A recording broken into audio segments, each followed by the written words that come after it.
Enem 2020 aborda temas importantes na prova de Ciências da Natureza, como o aumento de espécies ciônicas na água e suas consequências. Nossa, Caju, ainda bem que eu sou pequena e ainda não faço esse tal de Enem.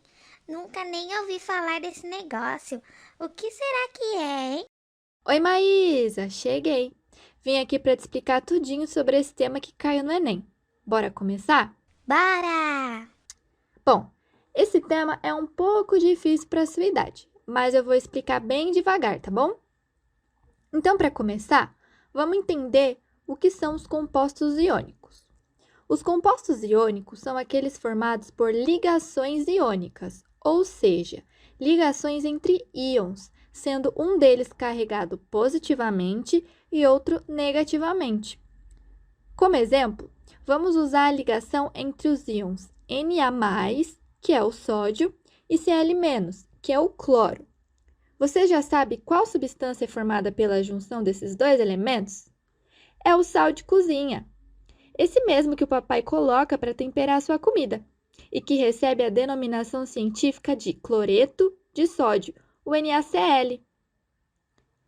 A presença e concentração de íons na água está relacionado com diversos fatores, sendo eles a presença de gases dissolvidos, a alcalinidade e acidez, a dureza e a poluição dos corpos de água. Os gases são fundamentais para a manutenção da vida aquática, como o oxigênio e gás carbônico, e para isso é necessário que esses gases estejam dissolvidos na água. Contudo, a sua solubilidade pode ser influenciada por 3 fatores principais. O primeiro fator é a temperatura. Com o aumento da temperatura, aumenta o grau de agitação das moléculas. Todas elas, desde as moléculas de água até as dos gases dissolvidos nela, serão agitadas, aumentando as chances dos gases escaparem do líquido e, com isso, dificultando a dissolução deles no meio. O segundo fator é a salinidade, onde, quanto maior a salinidade, mais densa se torna a água. Então, menor será a solubilidade, pois os gases terão mais dificuldade de penetrar a água. O terceiro fator é a profundidade, pois as zonas mais superficiais dos corpos d'água possuem uma maior concentração de gases, uma vez que estão mais próximos da atmosfera, favorecendo as trocas gasosas entre eles, ao contrário das zonas mais profundas. O gás oxigênio dissolvido em água pode ser utilizado nos processos respiratórios de alguns seres vivos presentes no meio, como também para a oxidação de matéria orgânica e outros compostos como a amônia, que pode chegar no meio pela urina excretada pelos peixes ou por meio da atmosfera, na forma gasosa, gerando compostos iônicos de nitrato e dióxido de carbono. A dissolução de dióxido de carbono na água reduz o pH por meio da formação de ácido carbônico, que pode iniciar processos de formação de íons, como os íons bicarbonato e carbonato. O gás carbônico, por sua vez, pode ser tóxico quando os íons de carbonato e bicarbonato estão em concentrações muito altas, pois isso acarreta na diminuição de oxigênio dissolvido, prejudicando a respiração da vida aquática. A alcalinidade e a acidez estão diretamente relacionadas com a concentração de íons H+ e OH- na água. Quanto maior a concentração de íons H+, maior a acidez. E quanto maior for a concentração de íons OH-, mais alcalina, ou seja, mais básica será a água. Esses parâmetros podem ser indicadores de um desequilíbrio ambiental. A acidez, por ser indicadora de muita poluição na água, por exemplo, matéria orgânica, que, ao ser oxidada, gera dióxido de carbono. O aumento da acidez pode promover o aumento de íons metálicos, uma vez que estes são mais facilmente dissolvidos em meios ácidos. Estes íons metálicos prejudicam os organismos aquáticos, uma vez que são tóxicos e podem causar um fenômeno chamado de biomagnificação. Já a alcalinidade é muito utilizada para o tratamento de águas com grande concentração de íons tóxicos, pois a adição de íons apropriados pode provocar a reação destes com os compostos tóxicos, gerando novas substâncias e reduzindo a toxicidade da água.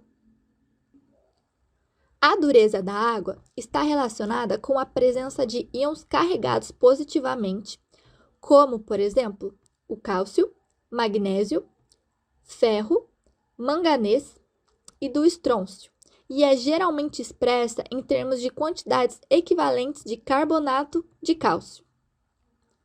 A dureza deve-se, na maioria dos casos, à associação entre o cálcio e o bicarbonato, que, quando a água está em alta temperatura ou pH elevado, se transforma em carbonato, que é pouco solúvel em água.